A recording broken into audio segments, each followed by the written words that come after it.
my personal philosophy. I want to make things that are sustainable, long-lasting. You buy one, you don't buy 10 of them.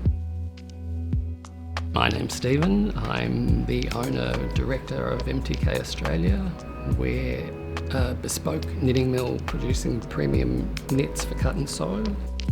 I have actually lost track of how many years we've been working with Nobody Denim. Currently we are making a 6x4 rib, which is a blend of viscose, nylon and elastane.